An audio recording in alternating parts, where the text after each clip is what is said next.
Maurice, yes, it is an honor to be invited one more time to be on your program. I'm honored, and I hope that our exchange of views tonight will be of benefit to our viewing audience. I would like to begin by pointing out that this is not the first Arab Spring. No, that there was another Arab Spring about 100 years ago. And there's a remarkable similarity between the two Arab Springs. Both of them were engineered by the same Anglo-American Western Alliance. Both of them had the same objective of advancing the Zionist agenda to further the cause of a Euro state of Israel, which would eventually become a ruling state.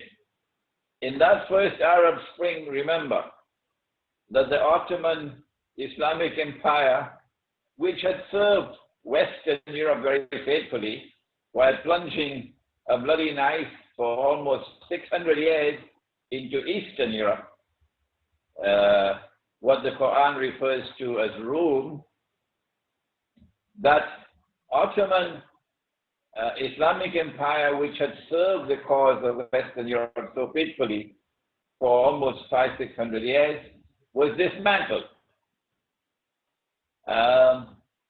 And in its place came pro-Western Arab rulers. For example, in Arabia, the Saudi regime came to power with a very faithful agenda of aligning themselves with the Anglo-American alliance, the Zionist alliance. Similarly, in other parts of the Arab world that were parts of the Ottoman Empire, pro-Western rulers were all put in place. And in consequence of that first Arab Spring, Israel could be created. Had there not been that first Arab Spring, Israel could not have been created. Now, Herman, the second Arab Spring is taking place. And its purpose is to take the Israeli state one step further to its culmination, really, where the Libyan regime was unwilling to become a client and an ally of the Anglo-American Zionist alliance. And that is the basic reason why it had to be removed. And so, Maurice, history is simply repeating itself 100 years later. That Arab Spring and this Arab Spring show remarkable similarity. And now we come to Iran, and we see an Iranian regime which has its roots in its indigenous culture, indigenous religious values, and is unwilling to bend its knee to Anglo-American Israeli alliance. On the contrary, it has successfully forged what may be called an alliance with Russia. And therefore it has to be punished and it has to be removed. So we don't need any sophisticated political analysis to understand what's happening today. In the case of Bahrain, Saudi Arabia was not willing to allow the Arab Spring to reach Arabia. So Saudi Arabia moved swiftly to cut off all possible demonstrations that could endanger the regime. And Saudi Arabia was not willing to allow the Arab Spring to reach to Bahrain.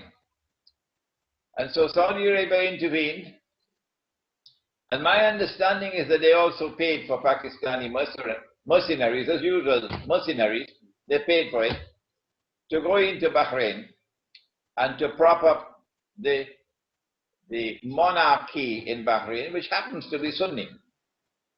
But it's not so much Sunni-Shia conflict in Bahrain. No, because the regime is there because of lust for power. Whether it was Sunni or whether it was any other religious affiliation, it is its lust for power. So we cannot blame the Sunni creed for the behavior of the regime in Bahrain. And they have used their power to oppress the Shia majority. Barbarous oppression in Bahrain. And the purpose for that oppression is that Saudi Arabia will feel endangered and threatened if the Arab Spring were to successfully bring about regime change in Bahrain.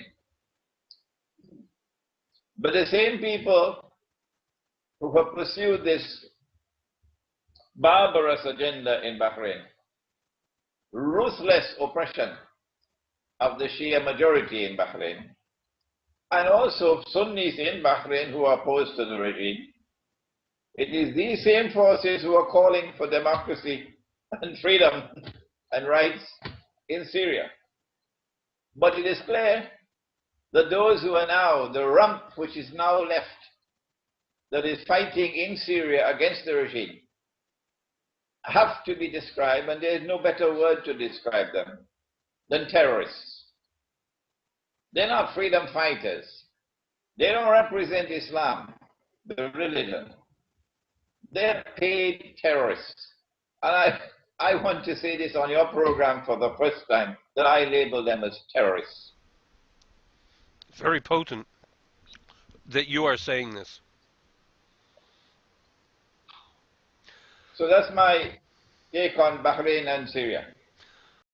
I'm quite shocked. I also feel that you mentioned Iran in a respectful manner, recognizing that it's perhaps becoming the best voice there is for the Islamic world, or pragmatism, real world politics. Iran is now the only strong voice left. Would that be correct, to protect Muslims, Arabs, Islam?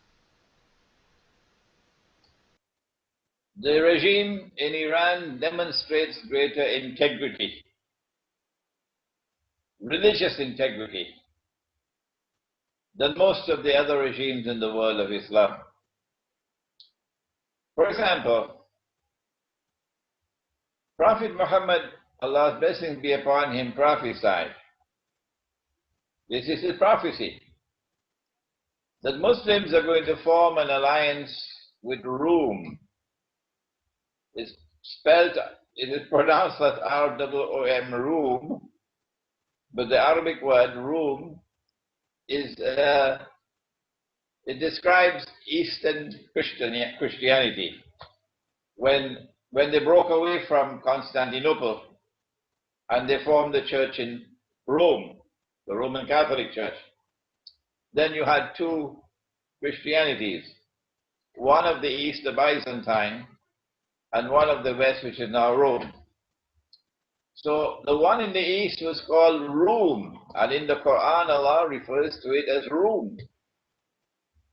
And when Muslims conquered Constantinople in a conquest which was largely shameful and embarrassing for Islam, when they conquered Constantinople, then Rome was transferred to Moscow. And so today Rome is Moscow and the allies of Moscow. So the Prophet prophesied that we Muslims will make an alliance with Rome. Today, who is making an alliance with Rome? Who is showing religious integrity? It's not Saudi Arabia, which is allied with the Anglo-American Zionist alliance. Rather, it is Iran. Yeah. And now Pakistan finally, since the sword is at its throat now, because India is lusting to attack from the east, and NATO is preparing to attack from Afghanistan to destroy Pakistan's nuclear plants and nuclear weapons, and to break up Pakistan into bits and pieces. That's their plan. Now that the Pakistani regime has realized that the moment of truth has now arrived after all these years of foolishness, now they're trying to build closer ties with Russia. Personally, I think it's too late now for them to do that. When Israel launches her attacks that we all know are going to be launched shortly, within the next few months, I believe, the impact on Turkey is going to be very interesting. There is considerable resentment amongst Turkish Muslims of the behavior of the Turkish government and the Turkish military in what happened in Libya and what is now happening in Syria. And so I am anticipating that once Israel comes out from behind the curtain and launches her wars, that is going to provoke eventually civil war in Turkey. And that civil war in Turkey, I may have mentioned this to you in my last interview, that civil war in Turkey will lead to the strengthening of the alliance with Rome, with Russia. And your viewing audience, Morris, would be fascinated to learn that Prophet Muhammad also prophesied that Constantinople would be conquered. And he praised the army that will conquer Constantinople. And he praised the military leader of that army. Now, Constantinople was conquered in the 15th century by the Ottoman Turks. And most of the world of Islam came to the conclusion that that was a fulfillment of that prophecy. But it was not. It was not. I'll tell you why. Number one, the Ottoman armed force that conquered Constantinople was comprised of three different units. One were the volunteers who actually joined the army for looting. And the second were the well-trained armed forces of all different parts of the Ottoman Empire. But then there was a third unit, and that was the elite unit, the best trained of all. And they were called the Janissaries. Do you know who they were comprised of? No. It is one of the most shameful chapters of Muslim history. That what the Ottomans did was that all the territories of Eastern Europe that they defeated, they would seize Christian children from their parents and then convert these Christian children to Islam by force. And then train these boys, give them the best possible training and education, and they became the personal army of the Ottoman Sultan. And these are the ones who fought to conquer Constantinople. That army could not be an army that could be praised by Prophet Muhammad. The second point I want to mention is, when that Ottoman army conquered Constantinople, guess what they did? The first thing they did. The Sultan took the pride of the Christian world, Hagia Sophia, the cathedral that was built by Justinian, and which for 1,000 years had remained the premier cathedral of the Christian world, Hagia Sophia, otherwise known as Hagia Sophia. And he converted it to a masjid, or a mosque. It was an act, a shameful, sinful act, unprecedented in our history. And so he could not be the leader to be praised by the Prophet. I could go on more than this. Well, the point is clear. Please. The conquest of Constantinople is still to take place. The conquest of Constantinople that was prophesied by Prophet Muhammad, Allah's blessings be upon him, Morris, is still to take place. It has not taken place. And I'm saying to you tonight that that conquest which is coming is meant to take the city of Istanbul out of NATO. to no longer be a NATO city. And Turkey will no longer be a part of NATO. And that struggle to take Turkey and Istanbul out of NATO cannot succeed without an alliance with the Eastern Christians. And so Iran is on the right path in forging her alliance with Russia. Yes, we are all looking to Russia more and more and more to stop the imperialist onslaught, which revolves around a lot of pain and killing of innocent people, defenseless people. I've kind of questioned what the imperialists are really. We know that they like resources and to manage the economies, but is assimilation a goal of Western imperialism, of NATO? To import people, to create refugees and create multicultural societies throughout the Western world, Europe and America? Is this a policy of NATO's conquest? Because the countries that are targeted, North Korea, Libya, Syria, Iran, they are all indigenous people. They are not multicultural societies. They are not societies where it is easy to get citizenship. And these are the societies that are our enemies. So I'm asking you if you can see a social engineering need for assimilation enforced. There is a racial agenda in modern Western civilization. Western Europe was not racist until Western Europe was infected with a certain virus that transformed it into Western civilization. It used to be a Christian world, Christendom. And then Christendom was dismantled. And in its place came this mysterious new actor on the stage of history, namely modern Western civilization. And modern Western civilization came on the stage of history with a very virulent racist agenda.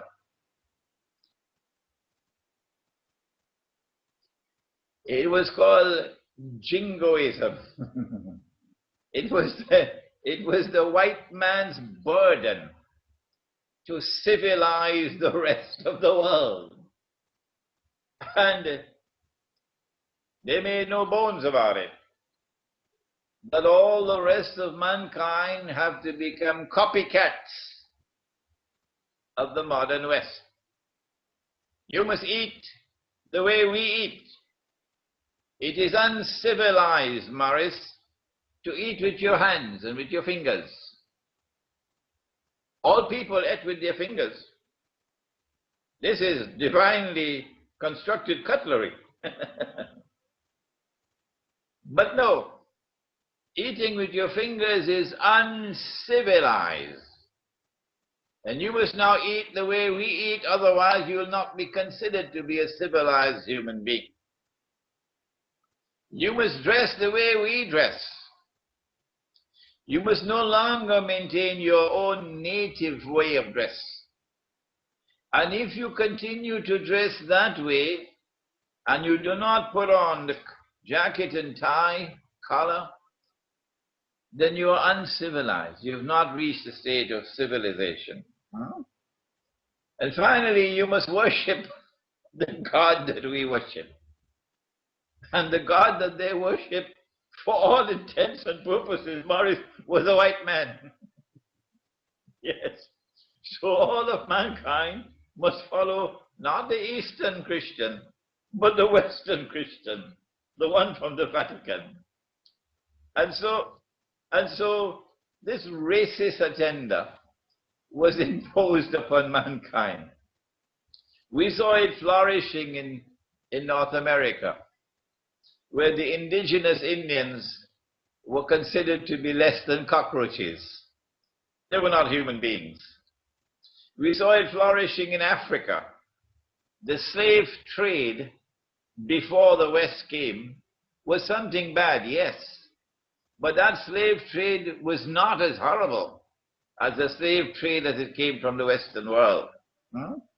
And the primitive peoples of the world, around the world, people who live the primitive way of life, all over the world, in Australia, in New Zealand, in Canada. Now you see those who yesterday were people who lived so beautifully in harmony with nature, who had such good health that they could go into a river and catch a fish with their own hands. And now you see these people in blue jeans eating McDonald's hamburgers and drinking whiskey. This racist agenda has been a part of the modern West from day one, but it was not a part of Christendom. And so I think the time has come for the historian to ask, from whence has come this virus which attacked Western Europe, but not Eastern Europe? Western Europe, but not Eastern Europe. And so what I see is history repeating itself. That at this stage they're simply moving to the culmination of an agenda that they've been pursuing all these years, for the last few hundred years. This is my historian's take on the subject. Well, it seems reasonable, it seems logical that we are seeing something that is a continuation of the conquest of America, of Australia, of the importing and transporting of slaves. We are still in the same modus operandus. It's not a shock. This is nothing new, what is going on today, the bombing and conquest of impoverished nations. Sheikh Imranhosein, I've been told that you have been referred to as a Sufi, and I would like it if you could explain what this word means. It's nothing new. The Jew, the Christian, the Muslim, the Hindu, the Buddhist are all familiar with that part of the religious way of life which may be described, for want of a better word, as the spiritual life. The spiritual life is one which commences with moral purification. All of us will commit sin. None is without sin. But we make a distinction between big sins and little sins. Little sins none of us can avoid. And the Quran speaks about it. Lamam, minor sins. But if you have major sins, major defects in your conduct, then that's it, you cannot pursue the spiritual path. Amongst the major sins would be to worship other than the one God, to oppress others by lending money on interest, for example, or by transaction based on deception through which you rip off people, like your modern paper money, or by committing acts of adultery, fornication, because in adultery and in fornication you are destroying the family. You're destroying the life of a child. You're destroying a home.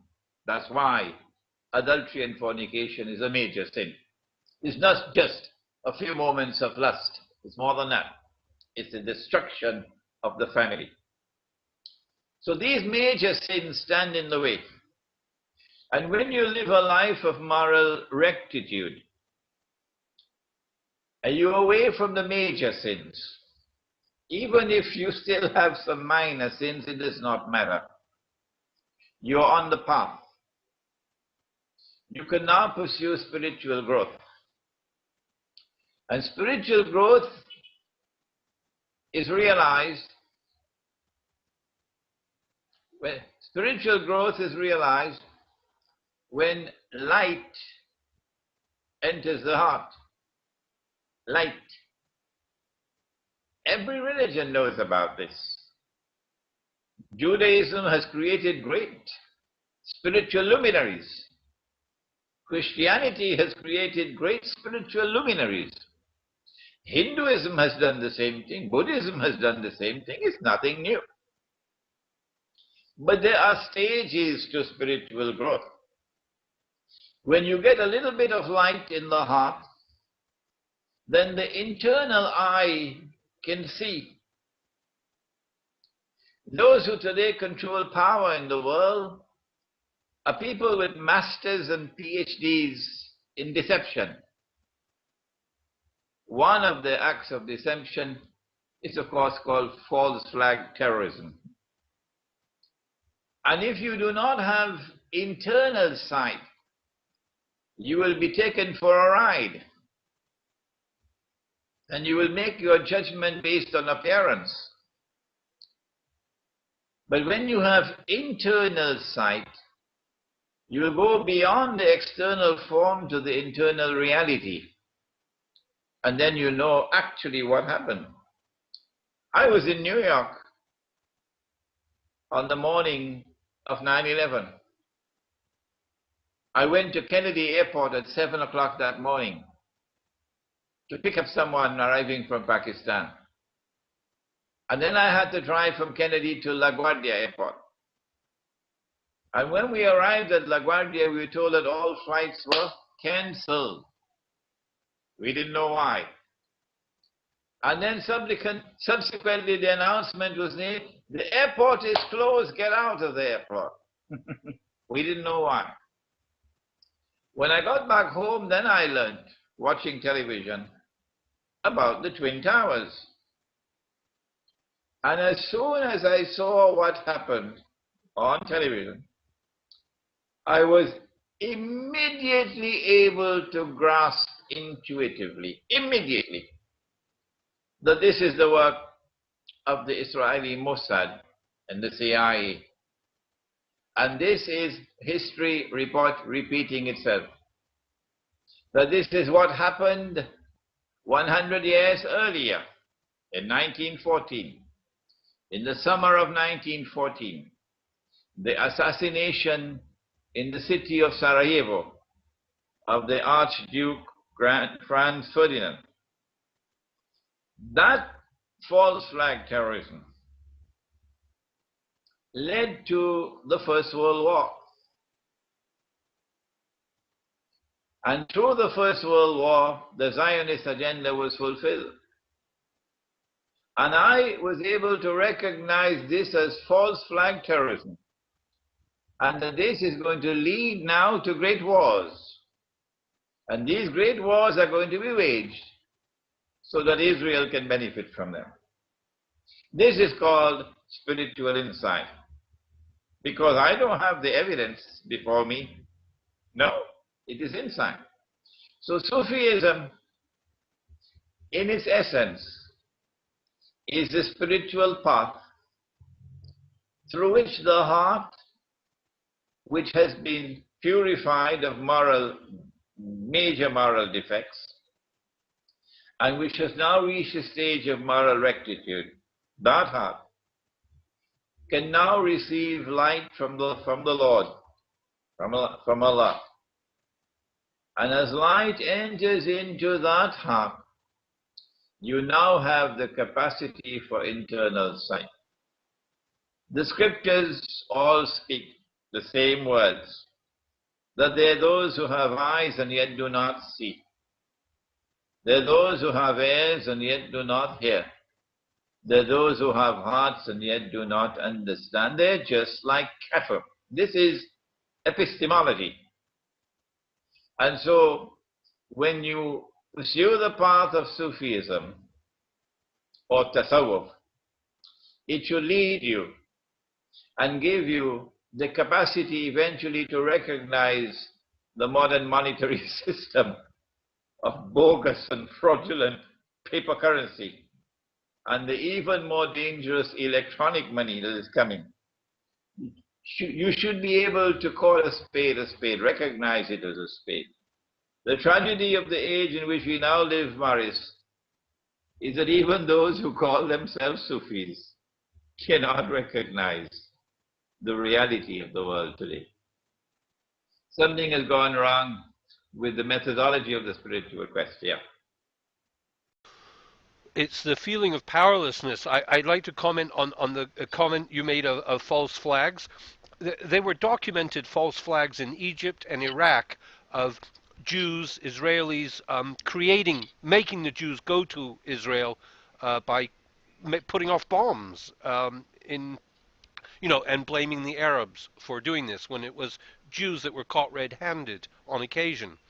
But in a similar manner, we see 9/11, and I would imagine most people in America or in the world believe it was a false flag, you know? But everyone seems so powerless now. Nobody is able to really do anything. And the internet, I work with it, but in a way it's our enemy. It's stopping people really going out and protesting, you know? No, it's not correct to say that we are powerless and we're doing nothing, we cannot do nothing. I think it was just hours ago, maybe yesterday, that the Chief of Staff of the Russian Armed Forces made a declaration that Russia might have to take preemptive action, following in the footsteps of Uncle Sam, following in the footsteps of Israel, following the footsteps of those who have given to the world the military strategy of preemptive strikes. It was a beautiful statement from the Russian Chief of Staff that we might have to take a preemptive strike if you continue making a ring around us, a missile ring which we perceive to be endangering our security.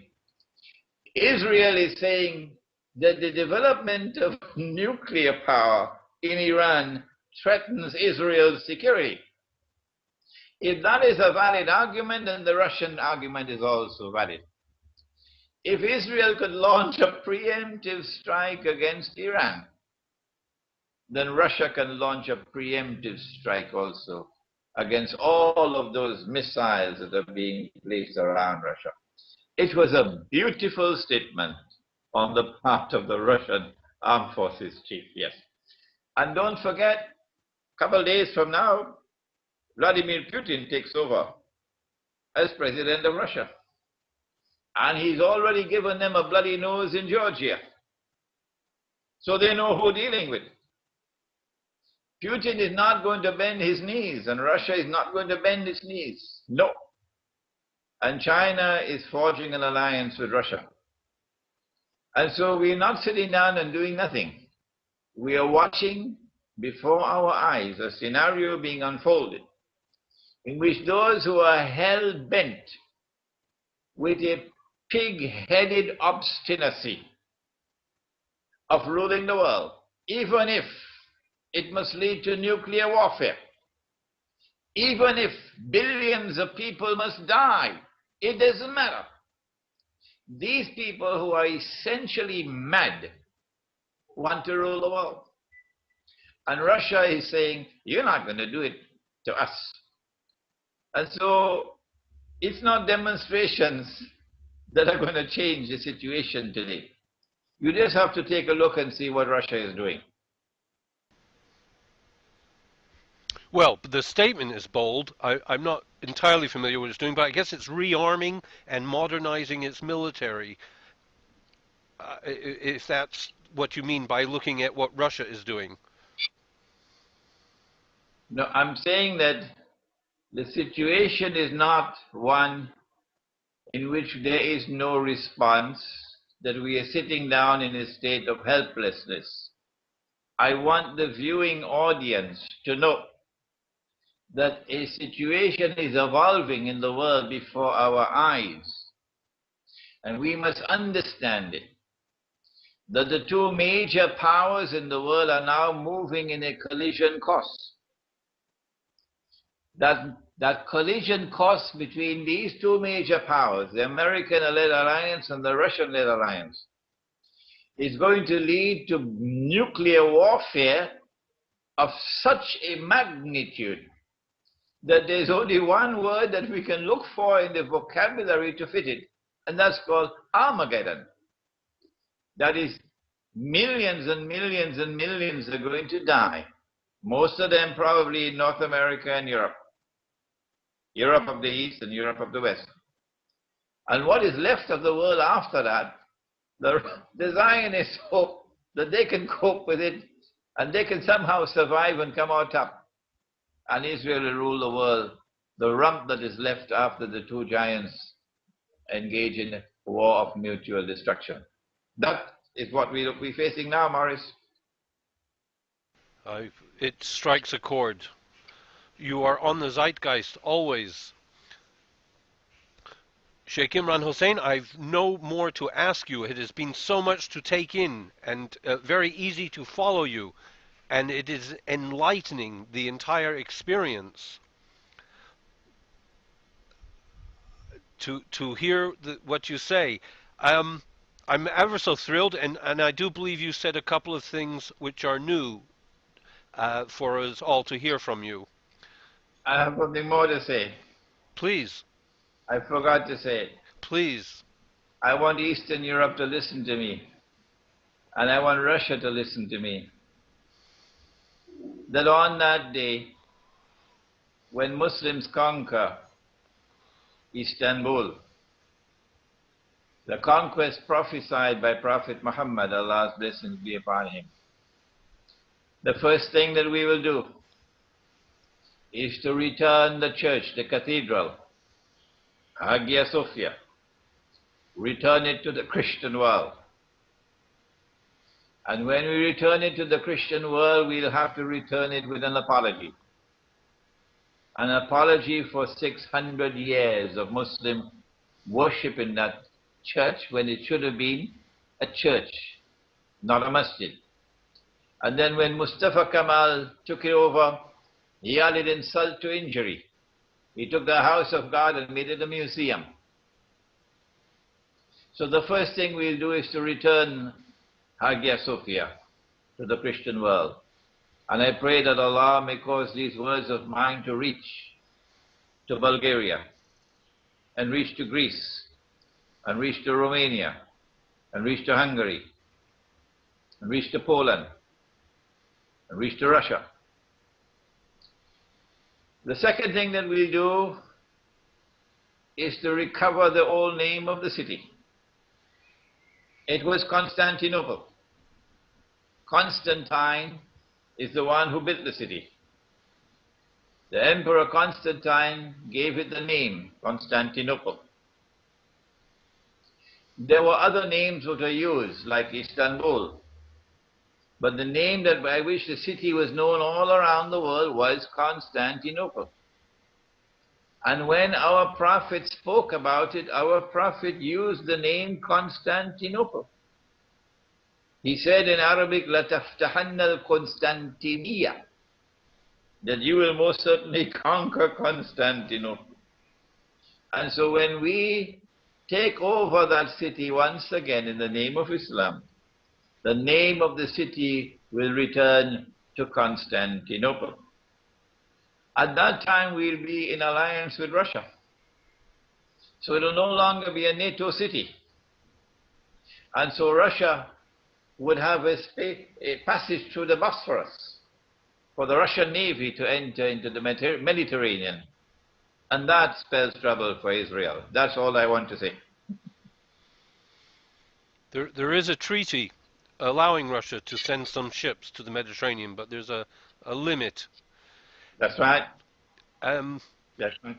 Well, I hope some Israelis will look at what you have said as well, and maybe think about what's going on. Oh, there are some Israelis. There are some Israelis who are waking up. They are, and they are realizing that this madcap government that they have is leading them to disaster, and they don't know how to stop it.